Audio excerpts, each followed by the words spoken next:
So I spent over 10 years pursuing a career in wedding photography. And while I found a decent level of success, I was even named one of the top 10 wedding photographers in the world in 2018, I believe. Ultimately, I found myself continuously burned out and continuously stressed. And it wasn't until I realized that I was misaligned in my business. Now, in order to speak on this misalignment, I have to back up a little bit and talk about my experience. So as a teenager, I became obsessed with skateboarding. So over 10 years of my career was spent working as a wedding photographer. And while I was able to find a decent amount of success as a wedding photographer, including winning some awards and being named one of the top 10 wedding photographers in the world, I always felt a constant stream of friction while working as a wedding photographer. I was always burned out, always stressed, and always just overworked. And I thought it was just the nature of the job. I thought that being a wedding photographer was inherently a stressful career, and that was why I felt the way that I did. But it wasn't until I started to really self-reflect on me and my personality that I realized I was misaligned. Now, to speak on this misalignment, I should back up a little bit and talk about my experience. So from a very young age, I became obsessed with skateboarding. I wanted to be a professional skateboarder. Well, that didn't work out, but sometime in my teenage years, I learned about photography through looking at skateboarding magazines. I became obsessed with photography. And I wanted to use photography to find my way in the skateboarding industry as a skateboard photographer. Well, I didn't find any success in that either. And it got to the point where I had become an adult and needed to pay my bills. And everybody kept saying, become a wedding photographer. Wedding photographers make a lot of money. And so reluctantly, I became a wedding photographer. And of course, there were aspects that I loved about it. Of course, I found it to be something that I could be passionate about, something that I could enjoy. But when I reflect back on my path to get here, I realize weddings were never my passion. Working with brides and grooms was never something I actually wanted to do. It was just a way to pay the bills.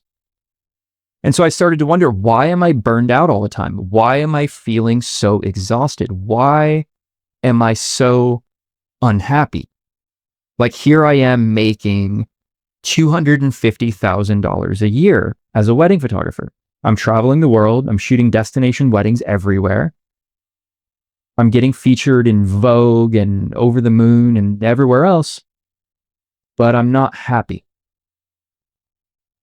And I realized I was misaligned with my values and my personality. I realized I don't want to be a bubbly, personable person that would make a good wedding photographer. I don't want to be the person who's networking with brides every weekend. That's not who I am. And every year that I spend trying to be somebody I'm not, I'm just burning myself out. And so I started self-reflecting and thinking, well, what do I like? What is my alignment? And my alignment comes in business, in systems, in operation, in scaling, in organized, repeatable tasks that I can do over and over and over again that don't require me to put on a fake personality and try to force my way into wooing a bride into hiring me. And so ultimately, I ended up being introduced to real estate. And real estate for me, I was always hesitant to do because I was always told it was the bottom of the barrel when it comes to photography.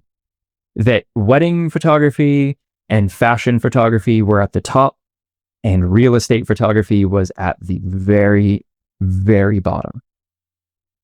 And being a wedding photographer for 10 years, I was a little bit snobby to the idea that I would shoot condos and houses. It just felt so beneath me, such a downgrade in my career. But the more I thought about it, the more I realized it aligned with me, that real estate is consistent. When you get a client, that client has a consistent stream of work. That consistency is repeatable. And with repetition, you can build systems, and with systems, you can scale, and with scale, you can produce volume, and with volume, you can become extremely profitable. And everything about the real estate industry fell in line with who I am personally. So rather than selling a wedding on emotion, rather than acting like a bubbly, personable person who is emotional and is going to understand your big day, now when I go into a sales meeting, I'm talking numbers, I'm talking marketing expenditure, I'm talking budget, I'm talking ROI. These are things that I can talk about all day long and not have to put on a personality for. These are things that are just inherently in me. And so now when I jump on a sales call, I don't find myself exhausted. I find myself energized because now I'm talking with another business person. I'm talking about marketing. I'm talking about strategy, talking about ROI. How am I going to help this person sell more houses? And that's something that I absolutely love.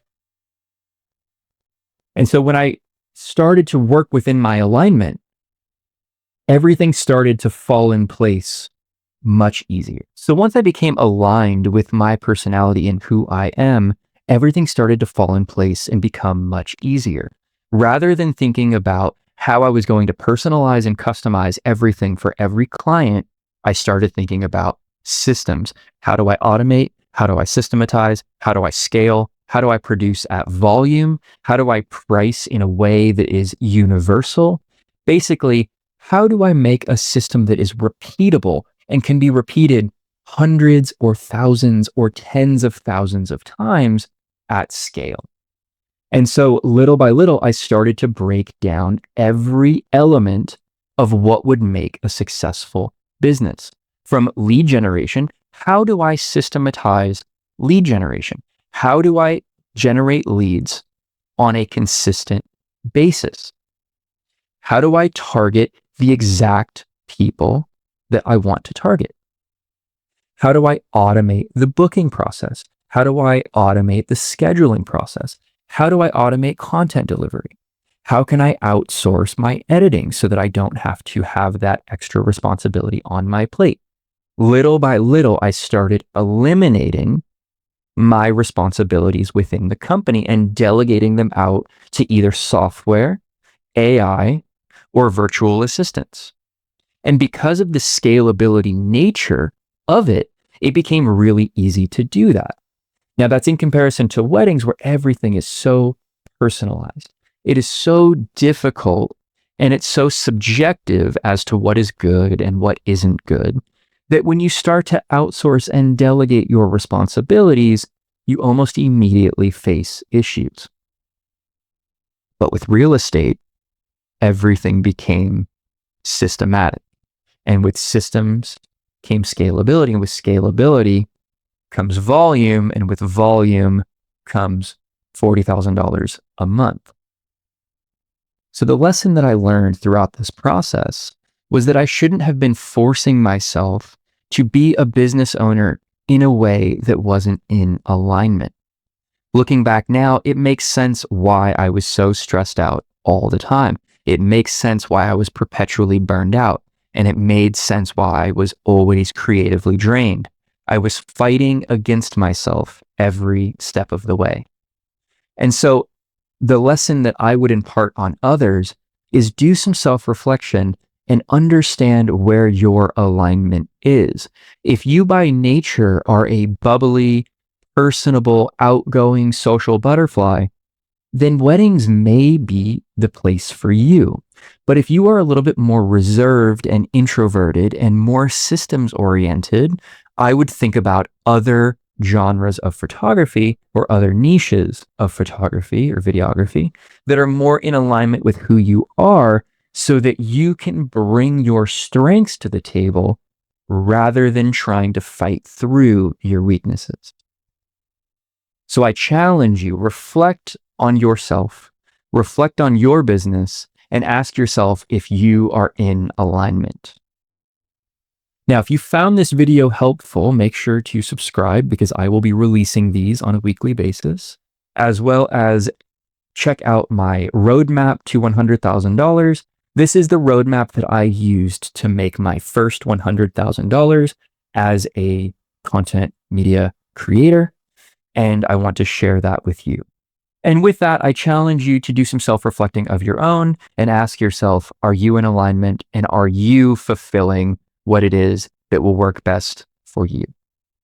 And so if you like this type of content, make sure to subscribe because I will be releasing these often. And if you're interested in growing your business to your first $100,000, I have made a course that is a roadmap outline of everything you need to know to make your first $100,000 in this industry. This is the roadmap that I built, and this is the roadmap that I used to make my first six-figure year, and I'm sharing it with everybody for free. So make sure to download that if you want to learn how to make your first six figures.